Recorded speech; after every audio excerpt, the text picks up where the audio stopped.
You know Gray Bar for electrical parts, but there's one more thing you may not be thinking of us for that can help maximize your next project's total value. Our pre-project planning services are designed to help you win the bid, save on labor costs, and keep your installers productive across your entire build. The sooner you call us, the better. Because when we're there from the beginning, we can anticipate your needs and help you solve problems before they become problems. Yep, Gray Bar does that.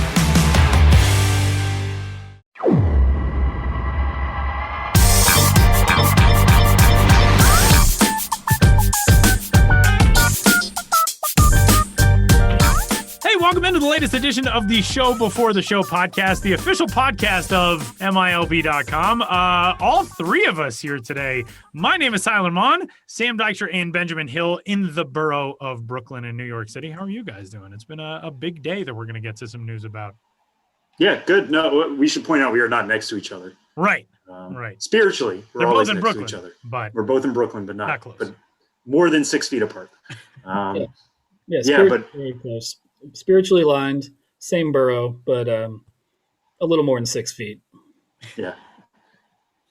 Well, we have so much to discuss today as we welcome you into this week's episode. And big thanks for tuning in wherever you found us at MiLB.com or the Show Before the Show podcast on Apple Podcasts and Google Play and Spotify and Stitcher and everywhere else. You can give us a rating and a review and a subscription. You can get in touch with the show, podcast at MiLB.com. We are certain that you will have many questions as the news of the day. The reason why we're coming to you on February 12th, the Friday, when we ordinarily come to you on a Wednesday or a Thursday throughout the week, is because, quote, Major League Baseball today announced that all 120 minor league clubs offered an invitation to become professional development league license holders have officially agreed to accept. These teams, selected as partners by major league clubs and being announced in full today, will provide both facilities and communities that are essential to the development of the next generation of big league stars. For the immediate term, what this means is we are finalizing and codifying the structure of the minor league teams for the 2021 season. This is a conversation that has been ongoing for quite some time. We've been anxiously awaiting the news, anxiously awaiting the structure. There will now be 4 full season levels: AAA, AA, high A, and low A. So as our buddy Joe Bloss joked on Twitter earlier today, one of our writers at MiLB.com, congratulations to him and all of his colleagues. We can start calling high A and low A by the names that everybody else has called them for so long. We no longer have to say Class A advanced and Class A full season. But that is where we are. Each major league team, all 30, now with 4 full season affiliates. There's been a little bit of shuffling in terms of where the affiliates will be, obviously, and who those teams will be aligned with going forward across the minor league levels. But this is something that we've waited for it feels like an eternity. And this is a conversation that I'm assuming in a different dimension somewhere where a global pandemic didn't hit. We probably had this conversation and had things more clearly outlined a few months ago or so, but obviously events in the world have pushed the conversation to a little bit later.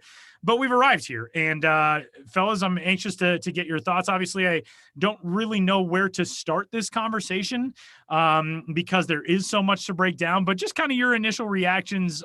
Sam, we'll start with you to the news today, being able to get into finally the meat of this decision. Yeah, I think my first reaction was just being grateful that it was 120 for 120. We talked a couple weeks ago about invitations were sent out for PDLs, for professional development licenses, and teams had to go over them with their lawyers and the law side, make sure every duck was in a row. And a lot of that had to do with improving facilities, making sure things were better for players and all that. And if teams agreed with them, then they would send them back to MLB signed saying we agree, and it would be a 10-year agreement. The deadline for that was February 10th. It sounds like that needed to be pushed a little bit, but we still got there. We got 120 for 120. I remember we talked about this on the show. Fresno was one of the big sticklers, going from AAA to Class A in that new league there. But they're sticking around. They've actually announced that it's a 15-year agreement, that a team will be there. They may have signed a 10-year PDL with the Rockies, but they will be there for 15 years. So it's good to have that in place. If it had gone 118 or for 120 or 119 for 120, maybe we would be scrounging around trying to find out who are those last two teams. But it's good to have this set for right now and know who we're going forward with for a long time. That's the other thing. Again, a 10-year agreement. These teams are going to be around for a decade. We're no longer having these player development shuffles like that. That next discussion is going to be a long way off. So to have that consistency in place is good. It's just it's a lot to get used to. We'll get into the league's names. I know a lot of people on Twitter, specifically in my mentions, that have gotten into that, and basically every corner of baseball Twitter about the league names. We'll touch on that in a little bit, but just knowing that the 120 that we all expected will be the 120 we're moving forward with is a good step. But Ben, as somebody who has been to almost all of these clubs except for some of the new ones, Sugarland being one of them, Somerset joining, St. Paul, these are all new clubs you have to add to your list. But as somebody who travels all four corners of the minor league globe, what were you thinking when this news officially became official this morning? Yeah, I was thinking many things. As we were saying, there is so much to unpack. For everyone, for us, for everyone who is even a fan of minor league baseball, just looking your favorite teams. Where are they? Are they still there? Who are the other players in their league or the teams in their league? It just goes on. So my first thoughts, I don't know. I think my first thought was just kind of like what you said, Sam, just some gratitude, like, okay, this process is over. It was just like anything else. The waiting is the hardest part. Even if it's not everything is satisfied to one's liking, just having it hanging over without a clear sense of resolution was, I think, the most difficult thing, especially coming after a season that didn't happen, entering uncertainty regardless in 2021 as we figure out the specifics of when the season starts, fans in the stands with COVID-19 and the vaccinations, the fact that now teams can get their schedules, hopefully even with some still uncertainty regarding the COVID-19 and how many fans can be in the park. Announcing the official landscape is huge, and that schedules would seem to be the next step, and hopefully very quickly. That allows teams that have not operated since 2019 in terms of fans in the stands to finally have a schedule to start selling their games, selling season tickets, saying here's when we're playing, here's what you get. Hopefully getting new sponsors, renewing sponsorships, activating sponsorships that should have been in place for 2020. When you have a schedule, you can move forward with the entirety of your business operations, knowing what's taking place when, and plugging in a lot of things, in some cases that were left over from 2020, and in a lot of cases having to figure out with, not much time to do it, figuring out new things as we approach the season. So it's just so huge for planning. From a fan level, just planning to go to a game, if you want to go to a road trip, all that. So those were a lot of my first thoughts.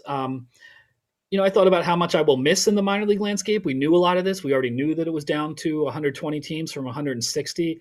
I have been gratified that most of those 40 teams that are no longer in the landscape have found some sort of alternate situation, whether it's summer collegiate or indie ball. I would like to think that the communities that supported them in the past will continue to support them, with the level of play being the same. And regardless of the level of play, just the experience that those teams offered within minor league baseball can continue, to be offered, even if they're not specifically affiliated.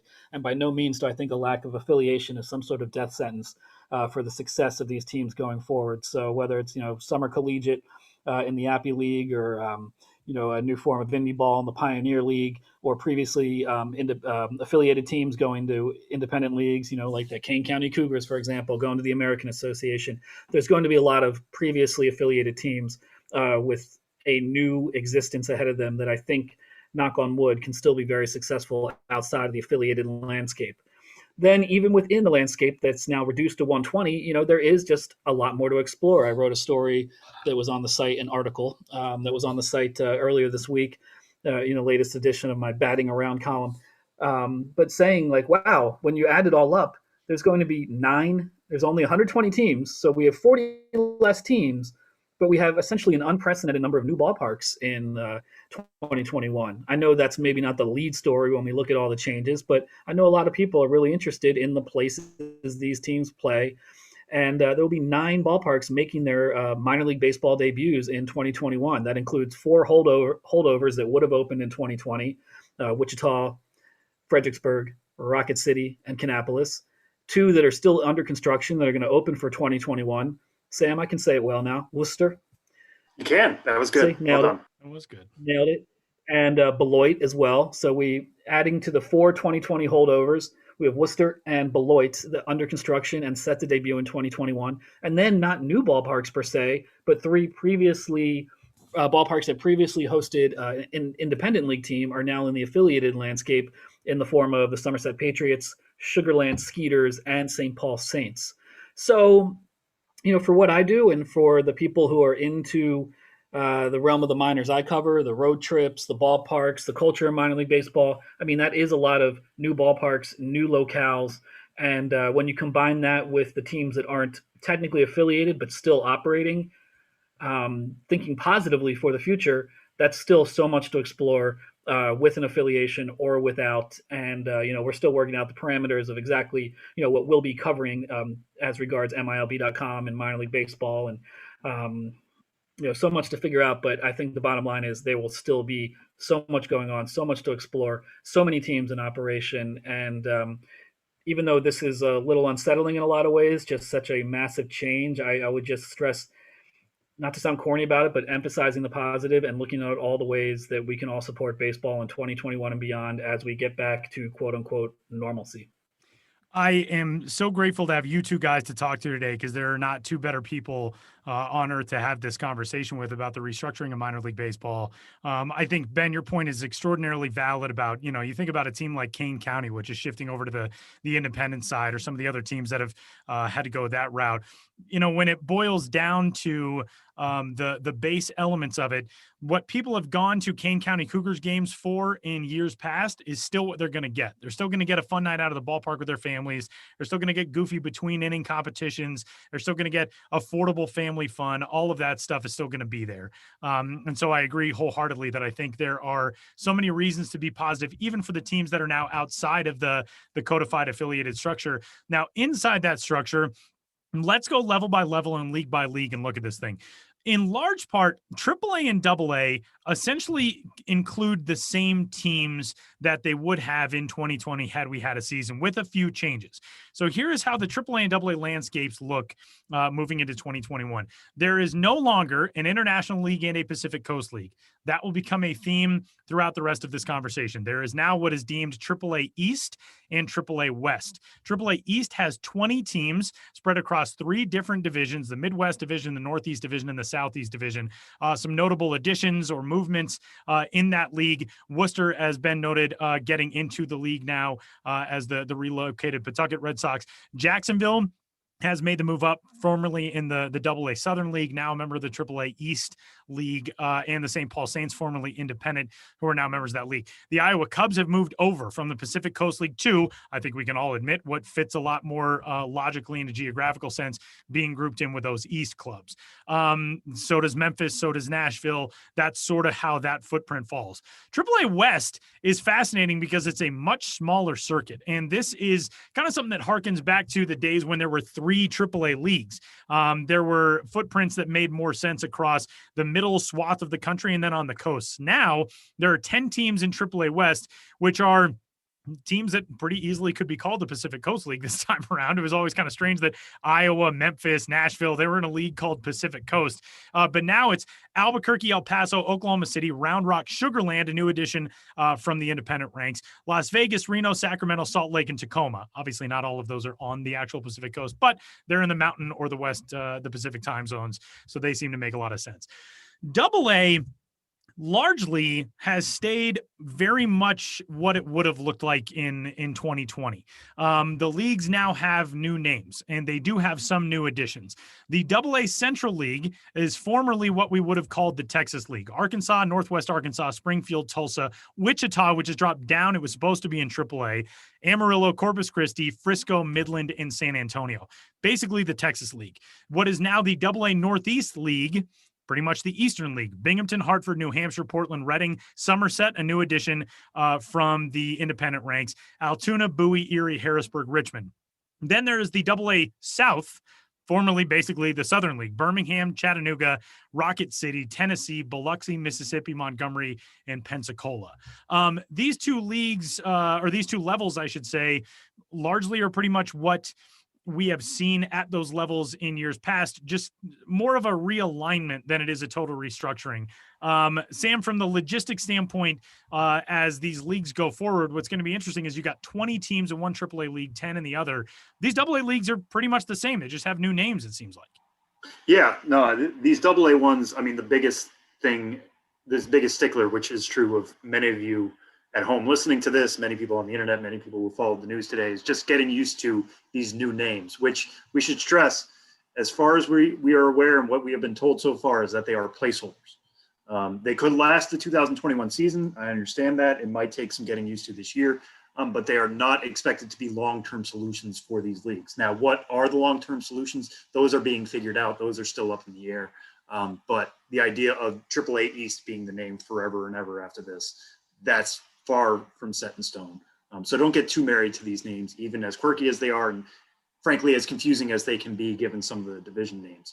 But I think this AAA East League, like you said, Tyler, makes so much more sense now, even if it is 20 teams. This Midwest division just makes a lot of sense, putting Columbus, Indianapolis, Iowa, Louisville, Omaha, St. Paul, and Toledo all together makes a lot of sense. Obviously, AAA leagues, a lot of them travel by commercial air. So travel is not as big of a deal there as it is in the lower leagues, and we can talk about that later.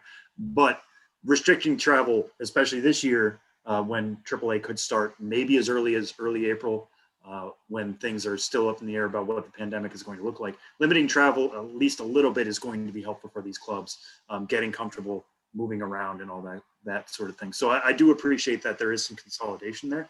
Now, how do things look going forward? What is it going to be like trying to compete in a 20-team league? Is going to be really interesting. The AAA West, are they going to get bored of playing each other because there's only 9 other teams every year? And again, there is going to be these pods of divisions that you're going to see certain teams a lot more. Some of these games you're going to see for 6-game series. Like, that's going to get incredible to see just how that's going to work from a development standpoint, facing guys multiple times in a few days. But at least this level of consolidation at the AAA level makes like a little bit more sense than what we used to have, because again, going from Nashville to Tacoma was always going to be insane. We are so lucky to be able to have Ben on for his perspective on stuff. Somebody who is more familiar with the atmospheres and the communities and the fans and the spirit of minor league baseball than probably anybody else on the planet. And that's why I left bringing Ben into this part of the conversation until after the Class A discussion, because these are simultaneously the leagues and levels that have been most changed and most affected. They are also simultaneously the leagues and levels that I think most classically embody minor league baseball. When you think about what minor league baseball is, you think about a small town like Kinston, North Carolina, which is now home to the Class A, Low A, Down East Wood Ducks, something like that, or Kannapolis, or Augusta, those types of, you're under the lights and it's a southern summer night and you're going out for, getting dollar hot dogs and doing all that kind of stuff. We're going to talk a lot about these leagues and levels and how they have changed. First, let's run through them. The biggest changes in these leagues and levels are essentially a lot of flipped places. So teams that used to be low A are now high A. And we start off there with the high A Central League, as it is deemed right now. That features an East and West division, which is essentially the old Midwest League. Dayton, Fort Wayne, Great Lakes, Lake County, Lansing, West Michigan, Beloit, Cedar Rapids, Peoria, Quad Cities, South Bend, and Wisconsin. The high A East League is now a lot of former members of the South Atlantic League, which was a low A league, now is a high A league, along with some former New York Penn League members, Aberdeen, Brooklyn, Hudson Valley, Jersey Shore, formerly Lakeland, or Lakewood rather, which changed their name to Jersey Shore as the Blue Claws for this year. Wilmington, which is actually a former Carolina League team, so they'll stay in high A, where the rest of that circuit pretty much drops down. Bowling Green, Greensboro, Greenville, Hickory, Rome, and Winston-Salem. Then there is the high A West League, which is a lot of the former footprint of the Northwest League and some mixed in Pioneer League remnants as well. Eugene, Everett, Hillsborough, Spokane, Tri-City, and Vancouver. Actually, I guess all Northwest League, formerly Northwest League teams that are now high A West. Low A East, 3 leagues, 12 teams in the East, 10 in the Southeast, 8 in the West. The Low A East is a lot of essentially all former Carolina League and South Atlantic League teams. Carolina, down east, Fayetteville, Kannapolis, Delmarva, Fredericksburg, Lynchburg, Salem, Augusta, Charleston, Columbia, and Myrtle Beach. You could pretty much call that the Carolinas League if you wanted to, even though Delmarva is outside that footprint, Fredericksburg as well. But the majority of those teams, if not in North and South Carolina, are just over the border in Virginia. The Southeast League is basically the former Florida State League. Daytona, Jupiter, Palm Beach, St. Lucie, Bradenton, Clearwater, Dunedin, Fort Myers, Lakeland, and Tampa. Those 10 teams now comprise the Low A Southeast League, Florida State League, formerly High A. Then there is the Low A West League, which essentially is the old California League plus Fresno and minus Lancaster. So you have Fresno, Modesto, San Jose, Stockton, Inland Empire, Lake Elsinore, Rancho Cucamonga, and Visalia. Ben, there is so much to digest with all this, and you kind of put it perfectly before we started recording today. You said, as they say on the internet, there is so much to unpack. These leagues are leagues that have, when we talk about the Southern League or we talk about the South Atlantic League or the Carolina League or some of these circuits, they've been around, in the case of the Southern League or the International League since the 1800s. They are gone now. And the ultimate thing about all of this is that these teams continue along with minor league baseball. They have their affiliations, they have their futures and all of that. But there is something that I think a lot of people are going to be sad to see go in these league identities, these league histories, these record books, all those types of things. Not to say that they're going to be, thrown into a pile and burned into oblivion, but there's no longer that conversation of, oh, this guy, first South Atlantic leaguer to steal 50 bases in a season since blank. That's all gone now. Your thoughts about this shift with these teams? Obviously, a lot of really bright and optimistic things going forward, but there's a lot of change to get used to. And these are kind of the markets that I think people most closely identify with. Oh, that's what minor league baseball is in a lot of ways. Yeah, absolutely. A lot of the smaller towns, smaller ballparks, really pleasant summer nights as a result. I think a big picture, some of it is inevitable with a reorganization of this kind, that it doesn't really make sense to go carry forward with the pre-existing leagues. I think it's important to remember, just big picture, that minor league baseball has always been just a landscape of change, even within a quote unquote venerable league. Say the PCL since 1903. I mean, that's a history that goes from a kind of quasi major league, pre-Western Major League Baseball expansion, to being more affiliated, to at one point having teams all over Canada. And even the teams that have been relatively stable, have often changed affiliation a bunch of times. So even when you're trying to talk about a coherent league history, can be very hard for the average fan to follow, but at least it gives a larger contextualizing device to it. And I think that is, to me, one of the most kind of sad aspects of the reorganization is how do we talk going forward about contextualizing minor league baseball events of any kind within a league history, when those league histories can no longer be directly tied with what came before. And Tyler, with some of the leagues you were just talking about on the A level, I mean, it certainly makes sense.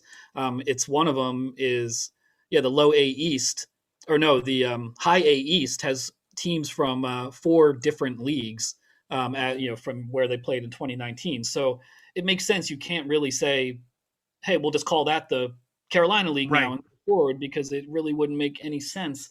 So on one hand, it's good to have a fresh start, but to not be able to attach it to such rich history that goes back decades, and in some cases to the 19th century, is a disappointing thing. And I think all of us are going to be really curious, how these leagues are, renamed going forward. And, as fans, how do we find ways to connect with the previous histories of the franchise in ways that make sense? And as writers and podcasters, how do we talk about it in a way that provides a lineage? Because the lineage is still there, even if it gets even more convoluted.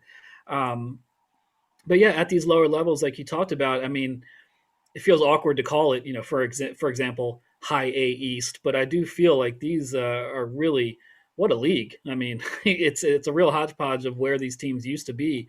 But to have 3 previous New York Penn League teams in Aberdeen, Brooklyn, and Hudson Valley now getting to play full season, as Brooklyn resident, as Sam, to have a full season team in our proverbial backyards. If our backyard went all the way to Coney Island in the ocean. Sam's looking behind him, and I don't think he can quite see Coney Island in his backyard. I apparently can from a hill that's like right by my house. So it's essentially my backyard. Yeah, close enough. So to have, teams like that combined with South Atlantic League teams and like Jersey Shore, which previously Lakewood, and Asheville, they used to be in the South Atlantic League together, and they're a long way away, and now they're still somehow in the same league in the High A East. But teams from North Carolina, Asheville, Greensboro, Hickory, down to Rome, Georgia, there's just such a diversity of experience in those locales in terms of the types of places they are, the cities they are, the ballparks. So again, with just being so much to explore, and we'll just have to find new ways to contextualize it. But some of these at the A level are particularly interesting, as well as the High A West, which Tyler mentioned, all previously in the Northwest League, all only 6 teams in that league right now, the High A West. But all 6 had previously been short season in the Northwest League, so now they get to operate now with more games and more opportunities to see those teams. And a lot of those teams have long full season histories in their past. Places like Spokane or Vancouver, before they were short season teams, had a long history of playing as high as the AAA level and being full season teams.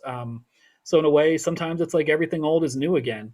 And it's weird. This is so many changes. But then when we talk about it and we talk about what it used to be and what it's changing from, we realize the things that we talk about it changing from were those in and of themselves are things that changed from what had been before that. And often those are pretty big changes.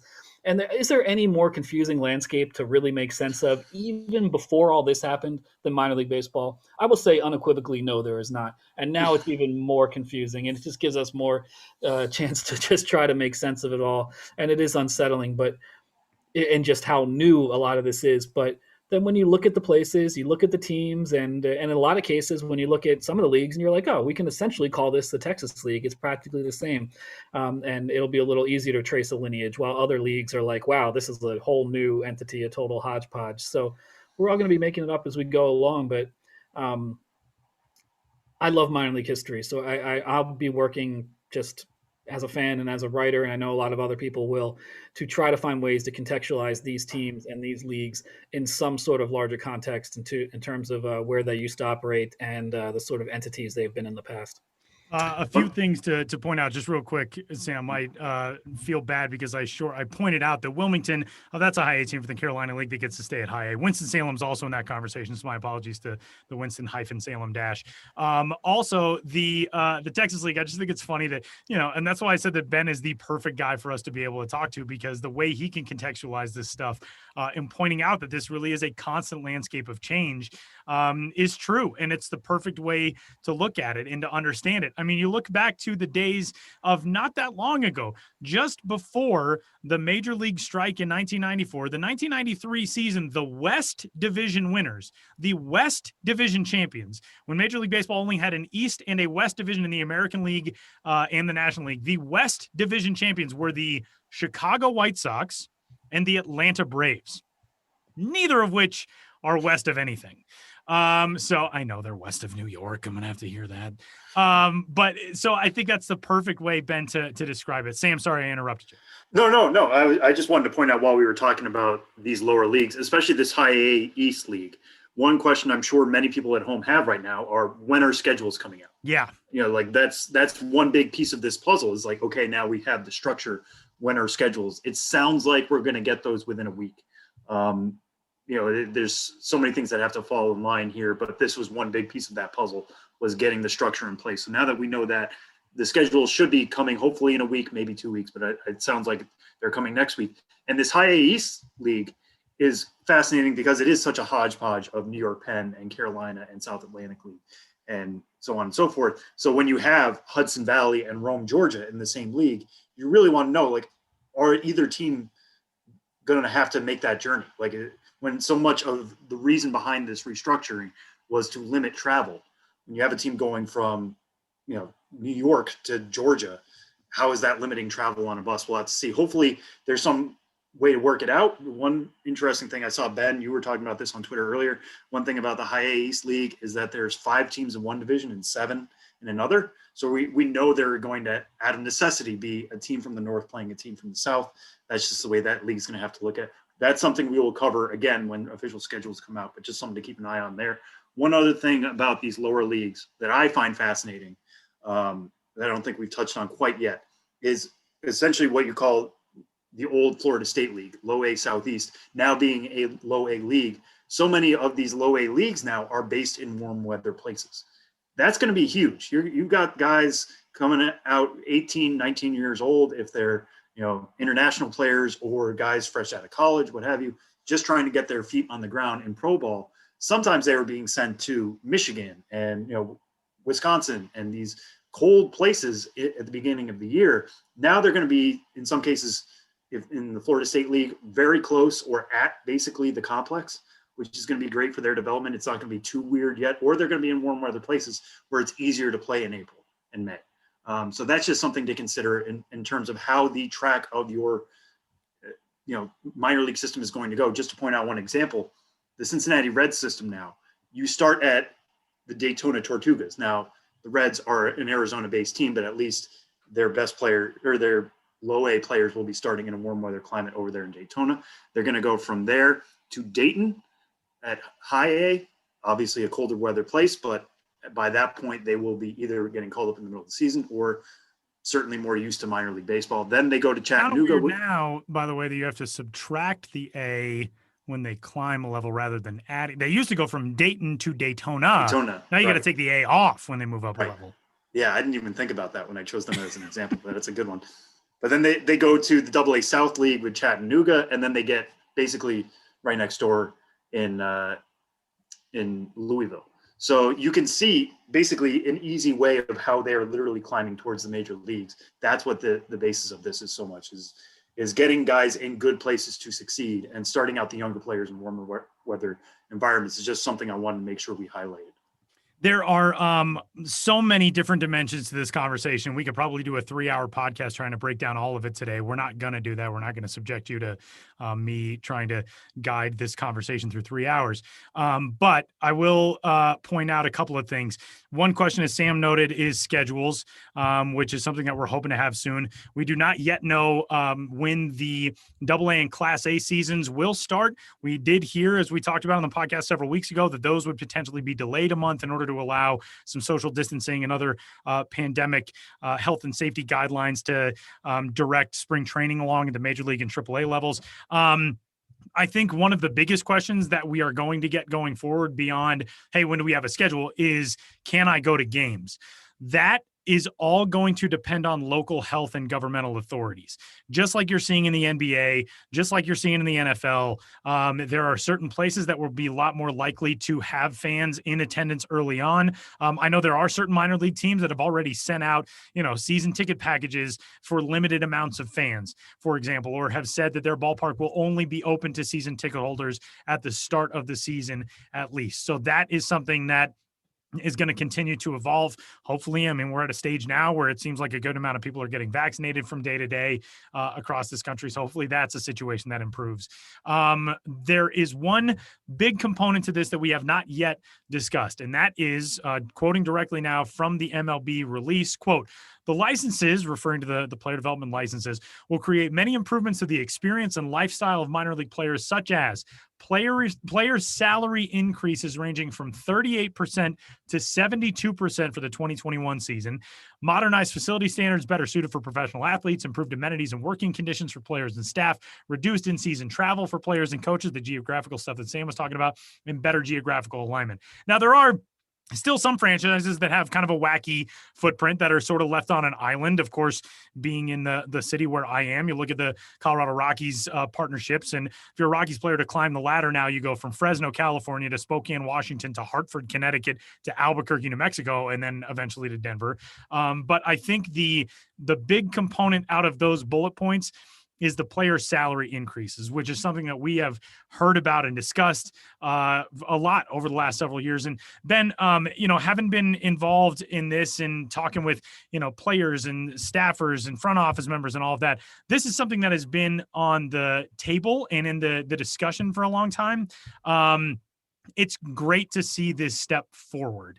And I'm just anxious to hear what you think about, especially that component of all of this from the business side, not necessarily what it means for major league franchises and all that, but for players, for coaches, and for these organizations on the minor league level, that's a very big step.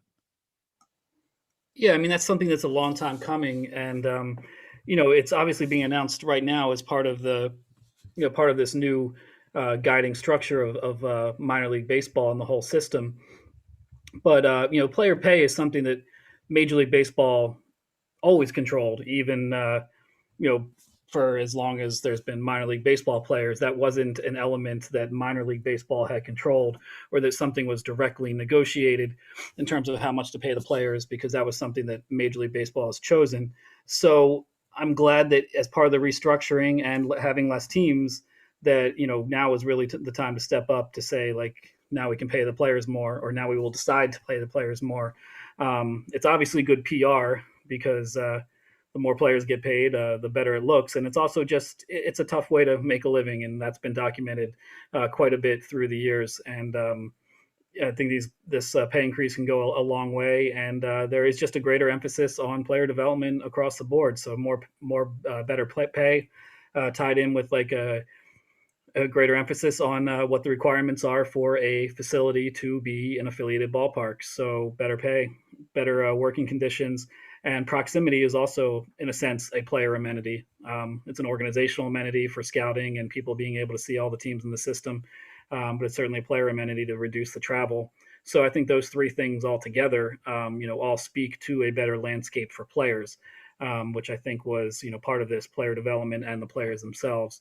And you can certainly put them all under the category of being a player improvement. I think proximity is good for the fans as well, in that the closer a team plays to its major league affiliate, the more likely you are to have an interest in the game and the players on the field and all of that.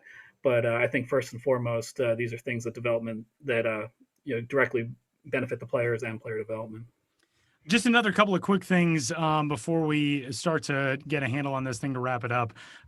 We discuss these 4 full season levels, meaning that there is no longer any short season ball. So rookie level and Class A short season now have sort of been eliminated, but that's where I'm going. The Arizona League and the Gulf Coast League do still exist. So does the Dominican Summer League. So for those young players that get signed at 16 on the international landscape and go to the DSL or come over here to the AZL or the GCL, those leagues will still exist. The draft, the Major League Baseball first-year player draft, has been moved back to July. There obviously is still an opportunity for players, I would say probably more likely for college players, to jump out of the draft and into full season ball at low A or high A or wherever. But those are things to keep in mind as well. And I think it's just, as we talked at the outset of this, I think it's just good to have clarity on this, because we've been waiting around for it for so long.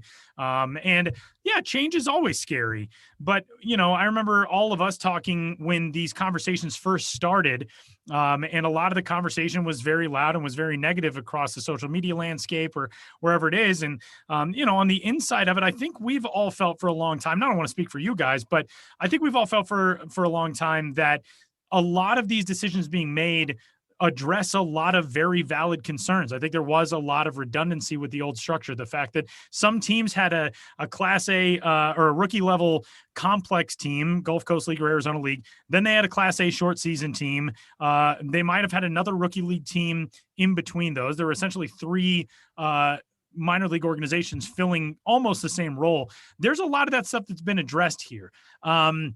It is frightening, and it is going to be strange to see certain teams in certain spots, whether they're independent now or they have moved up or down levels or whatever it is. But I think there is so much good that comes out of this, and it's just good to have that clarity. And that's kind of where today has left me, at least. And Sam, I'm anxious to hear your thoughts on it, since, we've texted back and forth for the last year and a half about this and wondered when we'd be getting these decisions and all this news. And now it's here today. Yeah, I mean, it is very much a Band-Aid getting ripped off, which I wish I had a better metaphor to go off that, but it is kind of like the next step we needed to go through to kind of heal and move on. Once we knew that this was definitely happening, again, like we heard, I don't even remember, maybe you guys remember better than I do, but like when we first heard the number 120 and how that just loomed over everybody. And like when it's 120 and 43 teams are getting cut, and it feels like anything's possible.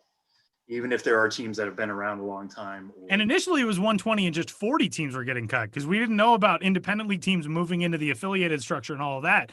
So then it became even more of a conversation, right? Right. Yeah. So just to be able to know exactly who we're moving forward with is a great step. I'm looking forward to just seeing, talking to players. That's so much of what we do, is talk to players and get their perspective. As much as we can sit here and say, yeah, it's great that you go from Daytona to Dayton to Chattanooga to Louisville.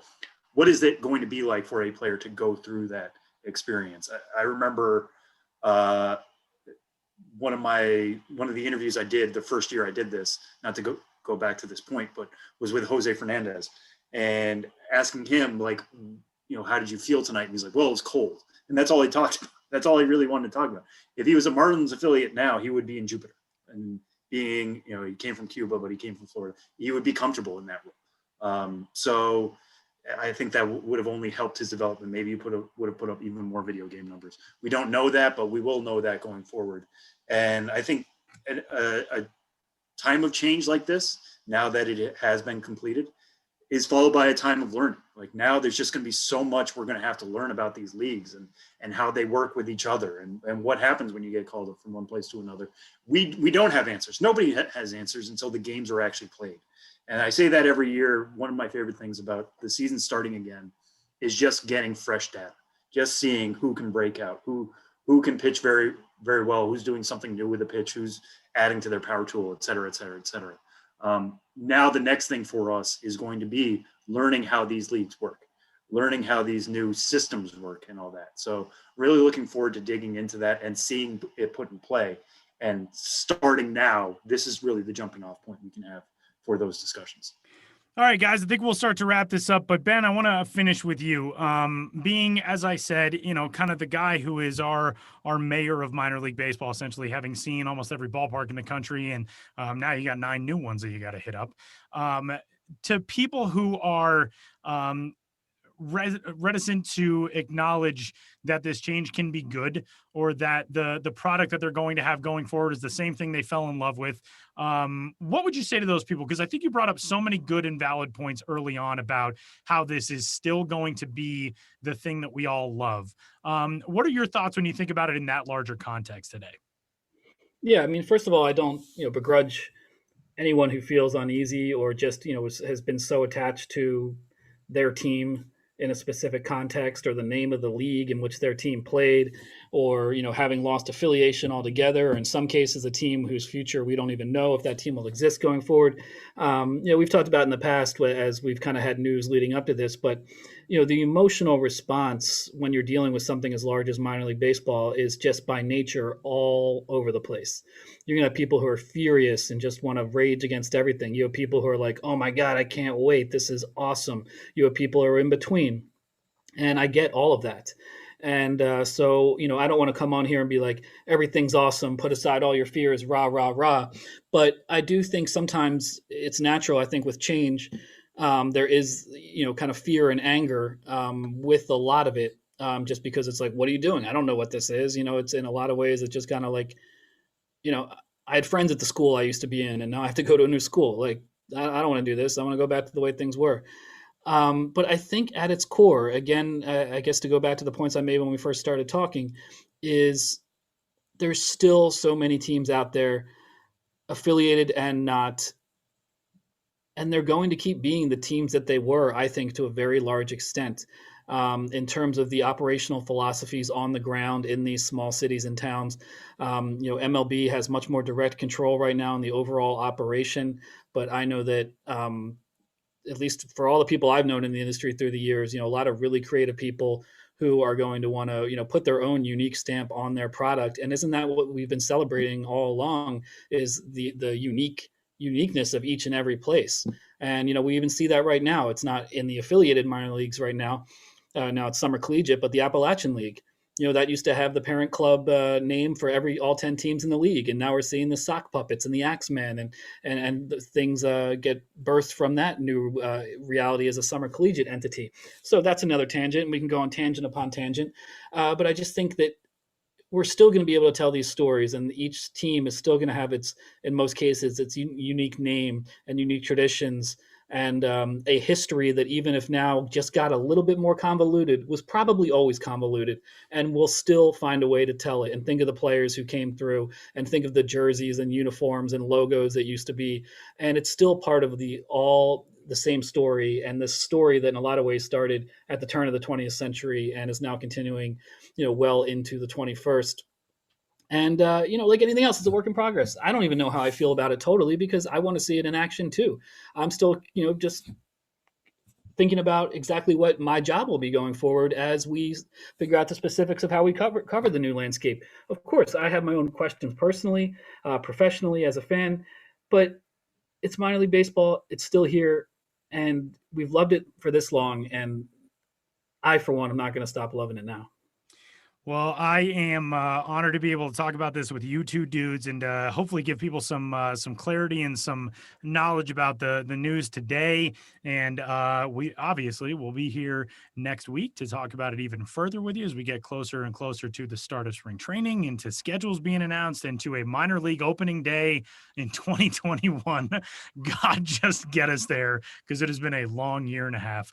But for the two best and brightest dudes that I could ever do a podcast with, Benjamin Hill and Sam Dykstra. Well, I don't want to cut either of you off. Do you have anything else? No, I mean, you're calling us bright, so I don't think we should insert anything whatsoever. I just meant specifically and literally for you, because you have a very bright sunset behind you, and you're wearing an orange WNBA hoodie today. I am. I wish I could say I matched this background with my hoodie, but this is just how I am. I love that you looked over your shoulder at it anyway, even though it's a virtual background. Like this behind me. It's gorgeous landscape. Well, for Benjamin Hill and for Sam Dykstra, my name is Tyler Mon. Please do get in touch if you do have questions about this restructuring and the realignment in the future of minor league baseball. Podcast at MiLB.com. You can find us all on Twitter. Ben is at Ben's Biz. Sam is at Sam Dykstra MiLB. I am at Tyler Mon. And for the next chapter of minor league baseball, we start it now, and we'll talk to you more about it next week.